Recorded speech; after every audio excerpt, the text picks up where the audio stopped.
자, 우리 할렐루야, 우리 한번 잠깐 기도 드림으로 수요 예배를 시작하도록 하십시다. 고마우신 아버지 하나님, 수요 예배 저희들이 모였습니다. 하나님, 우리 아버지께서 저희들의 예배를 받으시고 이 시간에 넘치는 은혜를 부어 주옵소서. 살아계시는 하나님 앞에 영광 돌려드리는 예배가 되게 하옵소서. 우리 구세주 예수님의 이름으로 기도하옵나이다. 아멘. 우리 찬송가 279장을 부르도록 하십시다.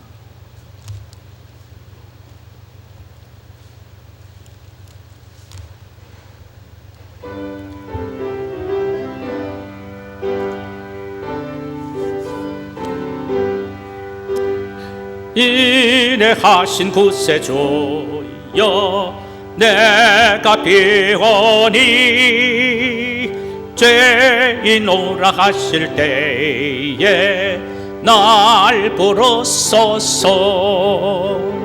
주여 주여, 내가 비오니 죄인오라 하실 때에 날 부르소서. 자비하신 구보자 앞에 꿇어 엎드려 자복하고 회개하니 믿음 주소서. 아멘. 주여 주여, 내가 비오니 죄인오라 하실 때에 날 부르소서. 주의 공로 의지하여 주께 가오니 상한 마음을 고치시고 구원하소서. 주여 주여, 내가 비오니 아멘. 죄인오라 하실 때에 날 부르소서. 만복 근원 예수시여 위로하소서. 우리 주와 같으신 이 어디 있을까. 아멘. 주여 주여, 내가 비오니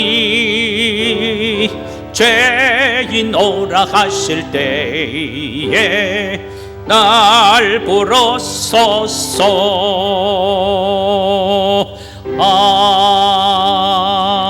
아멘. 하나님 말씀은 요한 1서 4장 17절에서 마지막 21절까지입니다. 요한 1서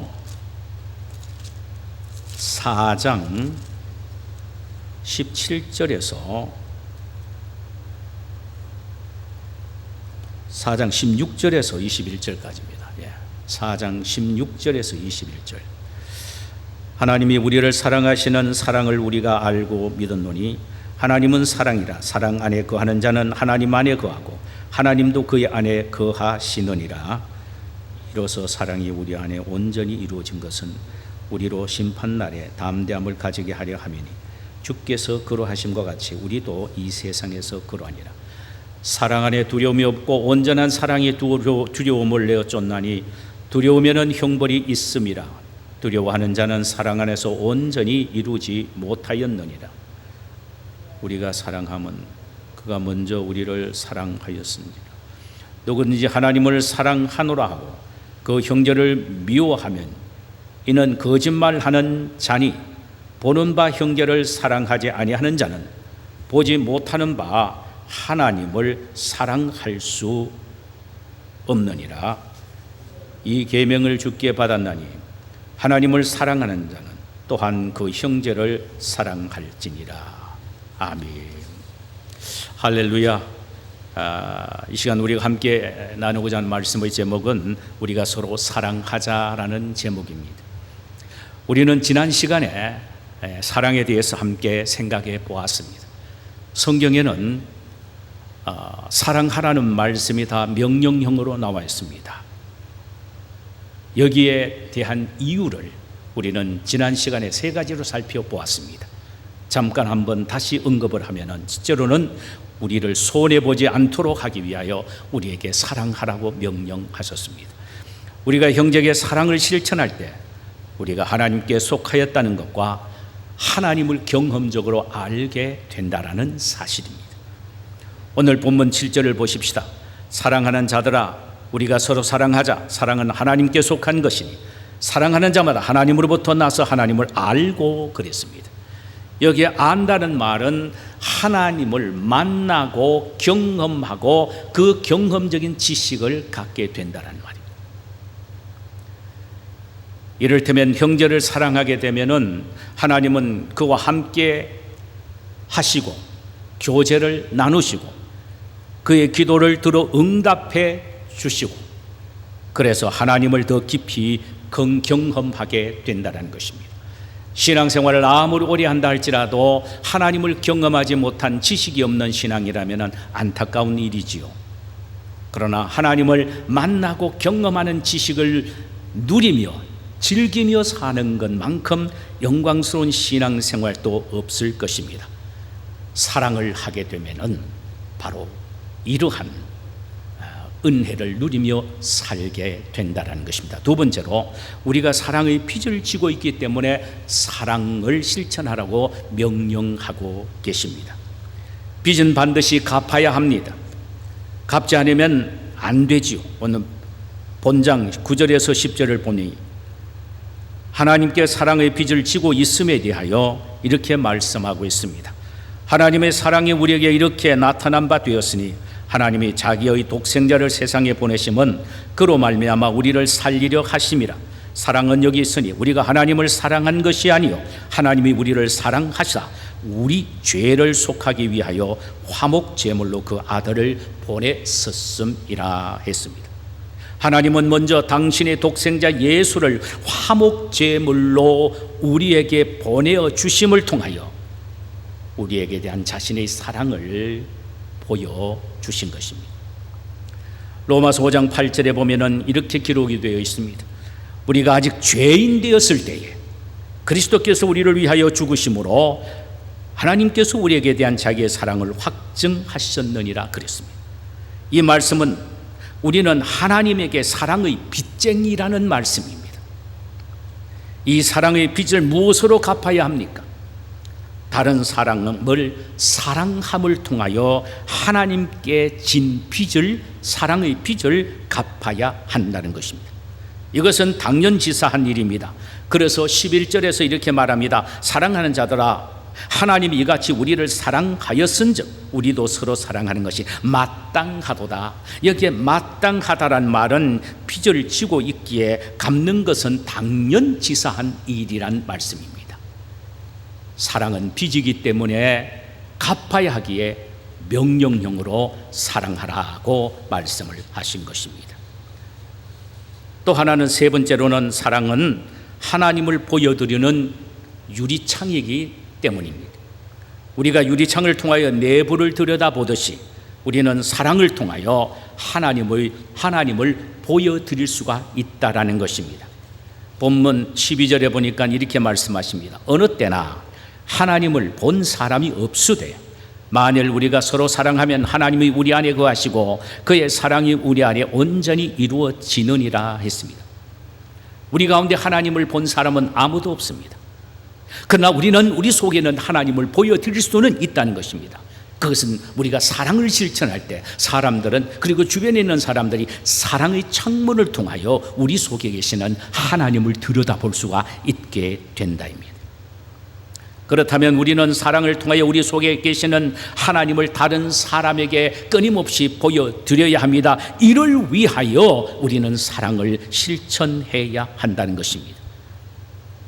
아무리 사랑을 말해도 소용이 없습니다. 사랑은 말이 아니고 실천이기 때문입니다. 그래서 우리 속에 계시는 하나님을 우리가 행하는 사랑의 창문을 통하여 보여드려야 드릴 수가 있고 보여드려야 한다는 것입니다. 오늘 이어서 사랑을 명하신 두 가지 이유를 더 살펴보기를 원합니다. 네 번째로는 마지막 심판대 앞에서 담대히 설 수 있기 위해서라고 했습니다. 17절, 이로써 사랑이 우리에게 온전히 이루어진 것은 우리로 심판날에 담대함을 가지게 하려 함이니 주께서 그러하신 것 같이 우리도 이 세상에서 그러하니라. 우리가 이 세상에서 사랑을 온전히 실천하게 되면 마지막 날 심판대에 하나님 앞에서 담대하게 설 수가 있다라는 것입니다. 혹자는 성경은 우리가 믿음으로 담대히 하나님 앞에 설 수 있다고 말하는데 왜 사랑으로 담대히 하나님의 앞에서 설 수 있다고 말합니까? 라고 반문하는 분도 있을 것입니다.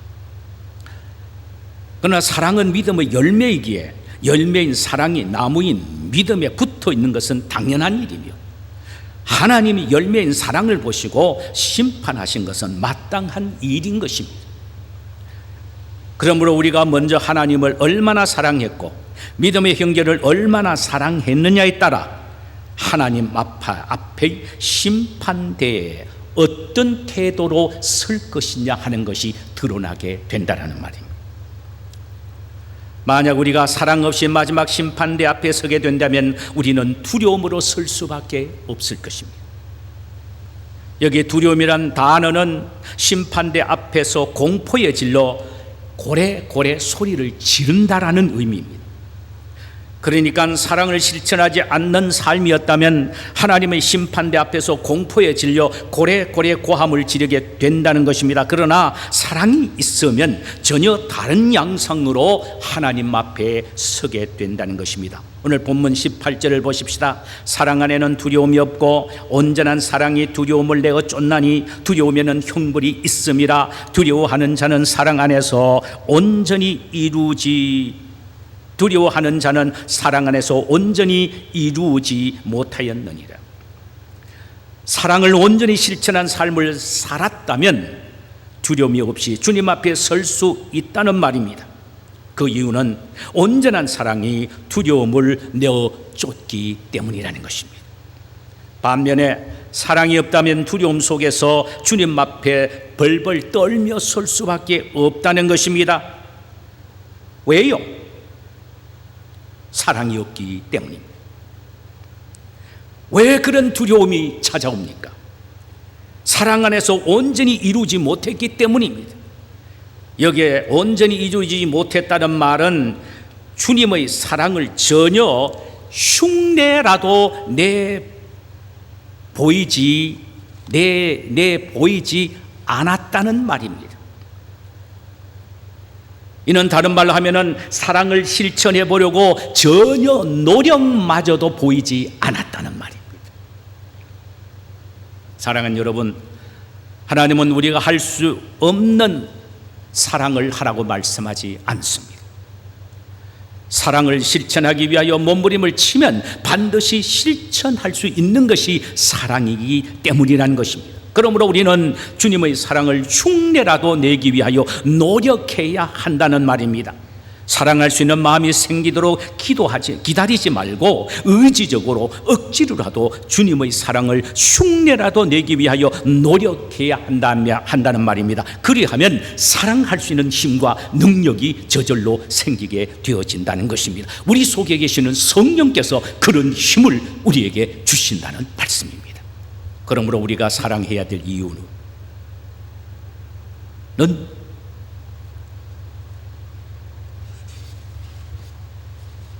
우리가 앞에서 언급해 드렸습니다만 우리가 참으로 사랑해야 될 이유는 무엇입니까? 마지막 하나 생각해 볼 것은 형제의 사랑은 하나님에 대한 사랑의 증거가 되기 때문이라는 것입니다. 형제 사랑은 하나님에 대한 사랑의 증거가 되기 때문입니다. 만약 우리가 하나님을 사랑한다면 형제를 사랑함을 통하여 하나님에 대한 우리의 사랑을 보여주어야 한다는 말씀이에요. 20절을 보실까요? 누구든지 하나님을 사랑하노라 하고 그 형제를 미워하면 이런 거짓말하는 자니 보는 바 그 형제를 사랑하지 아니하는 자는 보지 못하는 바 하나님을 사랑할 수 없느니라. 만약 하나님을 사랑한다고 말을 하면서 형제를 미워한다면 그는 진정 하나님을 사랑하는 것이 아니고 거짓말하는 것이 된다라는 것입니다. 여기 보는 바 그 형제를 사랑하지 아니하는 자란 말은 참 중요한 말입니다. 보는 바 그 형제를 사랑하지 않는 자라는 말은 자고 깨면 얼굴을 쳐다보는 관계에 있는 형제를 사랑하지 않는 자가 전혀 보이지 않는 하나님을 결코 사랑할 수 없다라는 말입니다.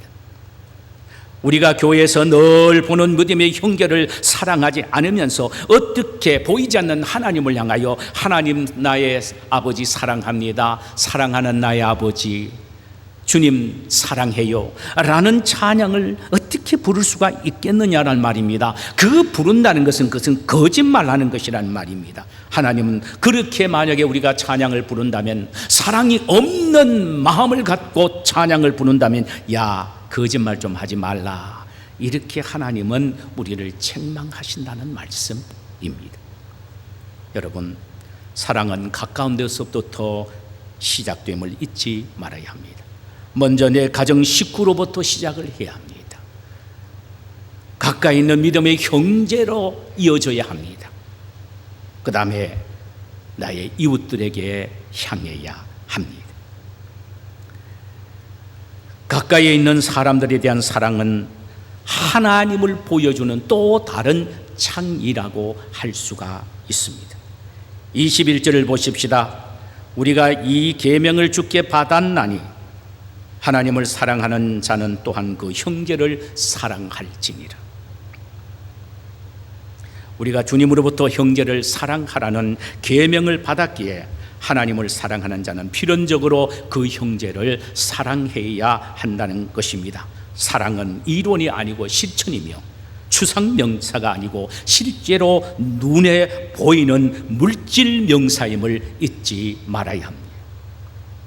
어느 목사님이 자기 교회에 사랑이 없어 냉랭함을 보고 늘 안타깝게 여기 있었습니다. 그래서 마음을 먹기를 1년 내내 사랑에 대한 설교를 해야 되겠다. 그래서 1년 내내 사랑에 대한 설교를 하니까 성도들이, 교인들이 말이에요, 같은 주제의 설교에 엄청나게 지루함을 느끼게 됩니다. 어느덧 한 해가 저물어 크리스마스가 다가왔습니다. 길에는 구세군 자선 냄비가 등장했고 이웃 돕기를 위한 각종 포스터와 표들이 거리에 나붙어 있었습니다. 그러나 사람들이 발견한 화려한 크리스마스 트리로 장식된 백화점으로 더 빨랐습니다. 사랑의 설교를 한 1년 내내 한 이 목사님은 사모님과 함께 하나의 기발한 아이디어를 구상하게 됩니다. 부부가 거지로 변장하여 교인들이 집을 돌아보기로 했습니다.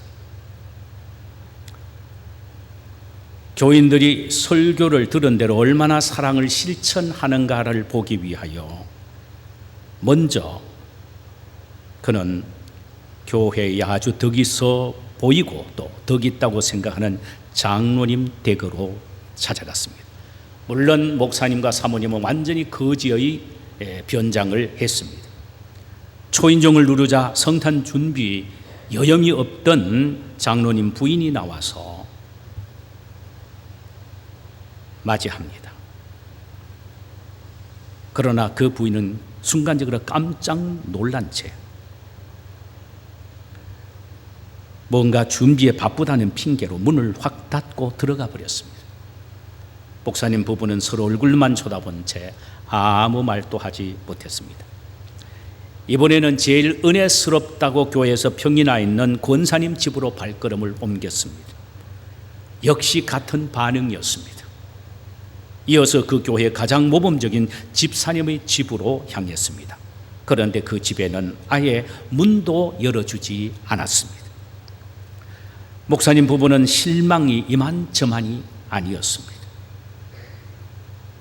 마지막으로 그들은 지난주 처음 등록한 새신자의 집으로 들어갔습니다.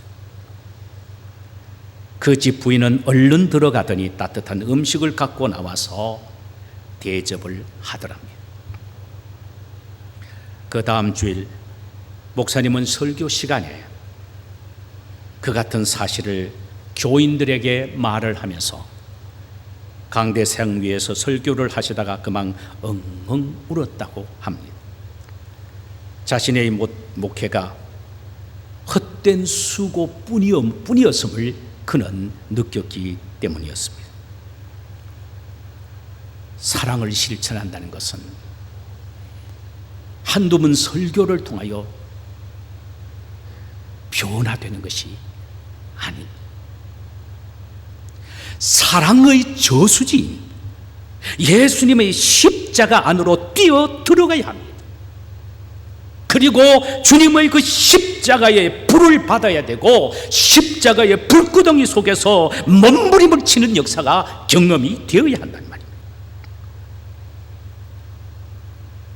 또 사랑의 마음이 생기도록 기다리지 말아야 합니다. 사랑을 실천하기 위하여 의지적으로 또 적극적으로 행동을 옮겨야 합니다. 그때에 하나님은 성령을 통하여 우리의 심령 속에 사랑을 실천할 수 있는 능력을 주시는 것입니다. 우리 모두 참 사랑의 사람들이 되기를 소원합니다. 우리 찬송 한 장 부르십시다. 찬송가 220장입니다.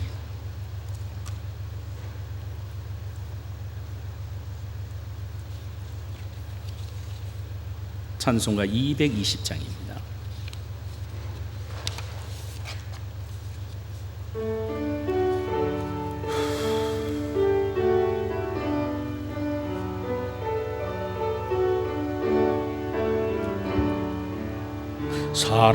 사랑하는 주님 앞에 형제 자매 한 자리에 크신 은혜 생각하며 즐거운 찬송 부르네. 내 주 예수 본을 받아 모든 사람 내 몸같이 환난 근심 위로하고 진심으로 사랑하세. 사랑하는 주님 앞에 온갖 충성 다 바쳐서 괴로우나 즐거우나 주님만 힘써 섬기네. 오래 주님 거룩한 손 제자들의 발을 씻어 남 섬기는 종의 도를 몸소 행해 보이셨네. 사랑하는 주님 예수 같은 주로 섬기나니 한 몸이룬 형제여 친구들이여 한 몸같이 친밀하고 마음으로 하나 되어 우리 주님 크신 뜻을 지성으로 준행하세. 제가 한번 기도 드리고 우리 함께 통성으로 기도하고 가시기를 바랍니다. 아버지여, 10,000번 들어도 너무나도 부끄럽고 죄송하고 고개를 들지 못할 것이 바로 사랑하라는 주님의 명령 앞의 우리의 모습입니다. 아버지 하나님이여, 저희들에게 은혜를 부어 주옵소서. 진심으로 주님을 사랑하는 자만이 참으로 형제를 사랑할 수가 있습니다. 아버지 하나님, 우리 마음속에 하나님을 사랑한다고 말하면서 형제를 사랑하지 않고 있다면 얼마나 부끄러운 일인지 모릅니다. 저희들에게 은혜를 베풀어 주시옵소서. 마지막 심판대 앞에, 하나님 앞에 부끄럽지 않고 두려워하지 않고 기쁨으로 설 수 있기 위해서 너희들이 사랑하라, 이렇게 우리 주님이 오늘 우리에게 말씀을 하셨습니다. 형제 사랑하는 것은 하나님 사랑하는 것에 대한 증거라고 말씀하셨어요. 우리는 하나님 사랑합니다, 주는 주님 사랑합니다 라며 노래는 얼마나 목이 터져라 열심히 부르는지 모릅니다. 그러나 실제로 형제를 사랑하지 않고 하나님을 사랑한다는 건 거짓말이라고 하나님이 말씀하시기에, 오 주여, 저희들을 변화시켜 주시고 바꾸어 주옵소서. 사랑할 수 있는 마음이 생기도록 기다리지 말고 적극적으로, 의지적으로, 주도적으로 실천함으로 성령께서 우리 마음속에 사랑할 수 있는 능력을 주실 줄 믿사오니 이런 사랑의 실천자들이 되게 하옵소서. 예수 그리스도의 이름으로 기도하옵나이다. 아멘.